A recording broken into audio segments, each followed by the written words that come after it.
जुगनूपुर का दशहरे का मेला काफी अच्छा लगता था, इसलिए दूर दूर से लोग वहां पर मेला देखने के लिए आया करते थे और उस मेले में काफी चीजें बिकती थी।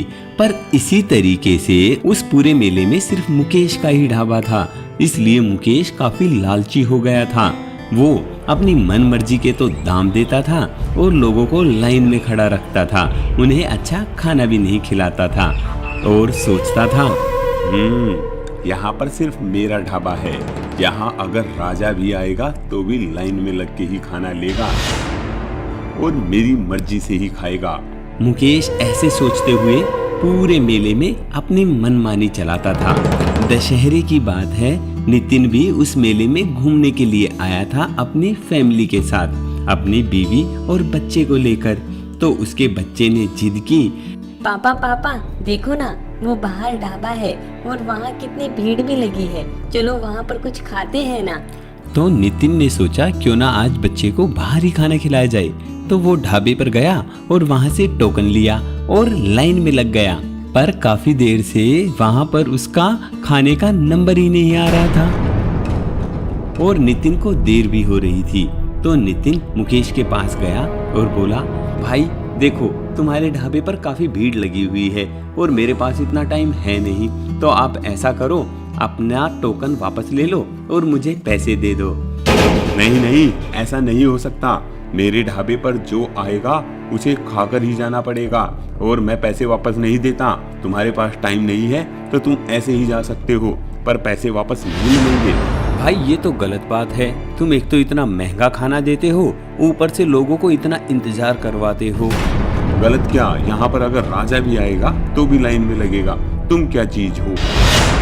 तभी वहाँ पर पास में खड़े एक आदमी ने कहा, अरे कैसे बात कर रहे हो मुकेश, तुम जानते हो ये नितिन है, यहाँ के इंजीनियर साहब हैं जो पास में फ्लैट बन रहे हैं, उन्हें यही बना रहे हैं। चाहे ये कोई भी हो, मुझे इस बात से कोई मतलब नहीं है, पर यहाँ पर अगर खाना खाना है तो लाइन में लग के ही खाना पड़ेगा, नहीं तो निकल जाओ यहाँ से।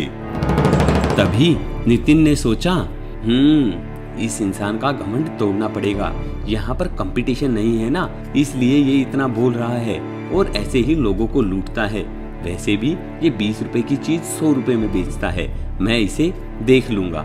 ऐसा सोचते हुए नितिन वहां से निकल गया और थोड़ी देर बाद में वहीं मेले में एक अनाउंस करने वाला आया और बोला, सुनो सुनो सुनो, आपके इस मेले में बहुत अच्छा एक बम रेस्टोरेंट बना है, आप उसमें आइए और अपनी मर्जी से खाइए, कोई ज्यादा दाम देने की भी जरूरत नहीं है तुम्हें, जल्दी आइए।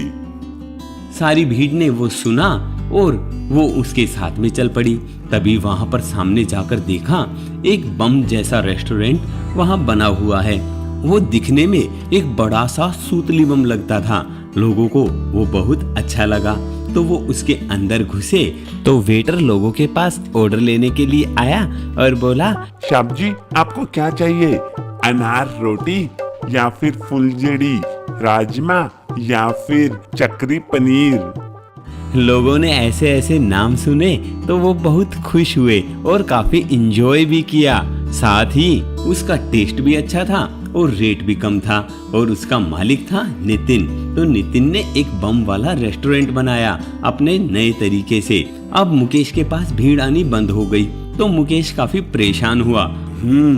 तो ये नितिन मुझसे बदला ले रहा है, इसे मुझे मजा चखाना ही पड़ेगा। ऐसा सोचते हुए मुकेश नितिन के रेस्टोरेंट में गया और वहां पर एक बम छोड़ दिया ताकि वो बम फटे और सारी भीड़ डर के रेस्टोरेंट से भाग जाए और वापस कभी भी रेस्टोरेंट में ना आए।